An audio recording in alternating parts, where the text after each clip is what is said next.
Yan na guys, magluluto na naman si Dudong ng nilagang buto-buto. Pamparami ng gatas sa mga nagpapagatas na ina. Ayan o.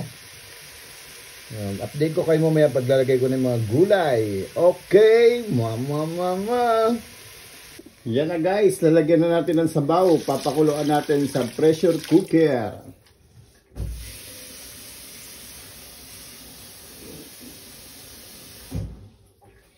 Yan o. Kulong-kulo. Hastakpan na natin. I-pressure cooker natin ng mga 30 minutes para malambot na malambot ang buto-buto ni Dudong.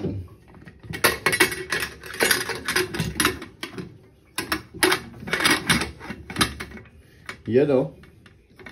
Takpan na natin para lumambot ang buto-buto. Yun o. Mga 30 minutes, okay na to guys. Okay. Update ko kayo mamaya paglalagyan na natin ng gulay. Mama. Yan na guys, kumukulo na. Mga 30 minutes yan. Okay na yan. Pwede nang malambot na yung karne niyan. Pwede nang ahunin. Okay. Update ko kayo mamaya pag lalagay ko na yung gulay.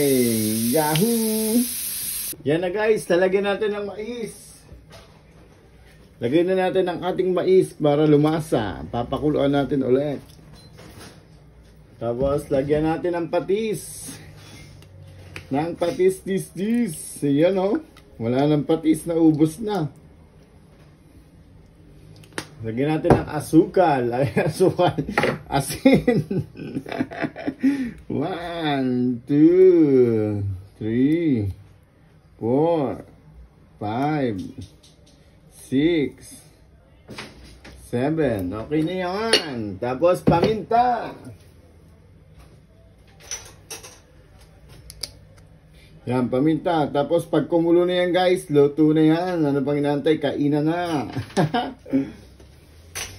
Update ko kayo mamaya pag luto na. Okay? Yan guys, naglalagay din pala ako dito ng asparagus at saka ng beans. Kasi yung asparagus, malakas magpagatas. Okay. Sa mga nagpapagatas niya na ina, pwede nyo itong tularan. Yan, dahan-dahanin lang natin. Okay, mama. Yan na guys, naglagay din pala ako nitong puwero. Hindi ko alam kung anong tawag nito sa Pilipinas eh. Parang sibuyas na mahaba. Hindi ko alam tawag niyan eh. Basta dito sa Spain, puwero. Okay. Yan na, kumukulo na ang ating sabaw. Yan o, daming gulay eh. Mamaya natin lagay yung cabbage pag paluto na. Kasi madali maluto eh. Okay. Mama. Yan na guys, tapos na tayo magluto. Ilalagay na natin ang ating last na gulay. Itong cabbage o repolyo. Yan o. Punong-puno. Ito guys, pag kumuluto, tapos na to. Tapos ng lutuan. Kasunod niyang kainan na. Ayan o, naliligo sa sabaw o. Tsaka sa gulay. Yan guys, sa mga nanay dyan na nagpapagatas, yan, pwede nyo itong gayahin. Yan, simple lang naman yung recipe natin eh. Yan, buto-butong baboy. At tsaka maraming gulay. Yan, pag kumuluto, tapos na to. Okay? Thank you guys sa manonood. Thank you sa inyong lahat. Samahan nyo ko ulit sa susunod. Bye. Mama. Love you all.